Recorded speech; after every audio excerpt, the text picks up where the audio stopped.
बहुत साल पहले एक छोटे से गांव में एक सुंदर लड़की थी जिसका नाम था शर्मिला। शर्मिला एक सीधी और उत्साही लड़की थी जिनकी आंखें अंदरूनी शांति का आभास कराती थीं। एक दिन गांव में एक बुद्धिमान साधु आया जिसका नाम था साधु अर्यदेव।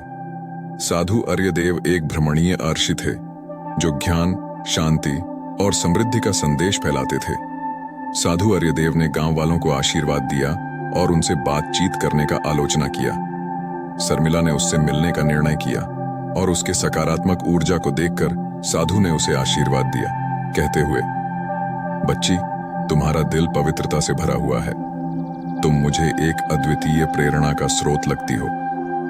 साधु अर्यदेव के शब्दों ने शर्मिला का दिल छू लिया। उसने उस समय से यह सोचना शुरू किया कि उसे अपने आत्मा को समझने और उससे मिलने का समय निकालना चाहिए।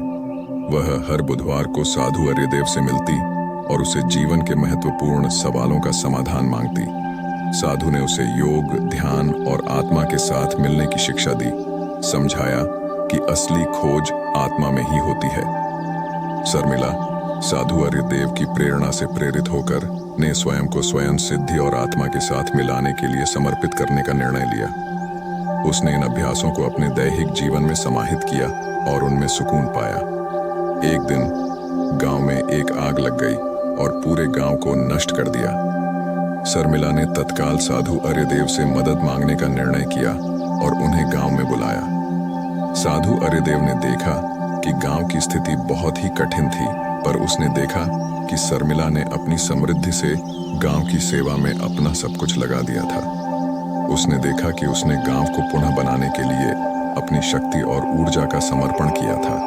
साधु अर्यदेव ने भी गांव वालों को ज्ञान, शांति और समृद्धि का संदेश दिया और उन्हें योग और ध्यान की प्रैक्टिस करने का सुझाव दिया ताकि वे अपने जीवन को सकारात्मक और संतुलित बना सकें। शर्मिला ने समझा कि अगर वह अपनी सोचें और क्रियाएं सही दिशा में ले लेती है तो उसका जीवन और भी उत्कृष्ट हो सकता है। साधु अर्यदेव के मार्गदर्शन में उसने आत्मा की खोज में और ध्यान में रमने का सीधा मार्ग चुना। साधु अर्यदेव और गांव वालों के मिलन से गांव में एक नया उत्साह आया। लोग ने एक नई शांति की भावना महसूस की और सरलता के साथ जीने का सूचना महसूस किया। इस कहानी से हमें यह सीखने को मिलता है कि जीवन में सफलता प्राप्त करने के लिए हमें अपनी आत्मा को समझना और सरलता के साथ जीने का सूचना महत्वपूर्ण है। यह दिखाता है कि जब लोग साथ मिलकर अच्छी दिशा में काम करते हैं तो किसी भी समस्या का समाधान संभव है।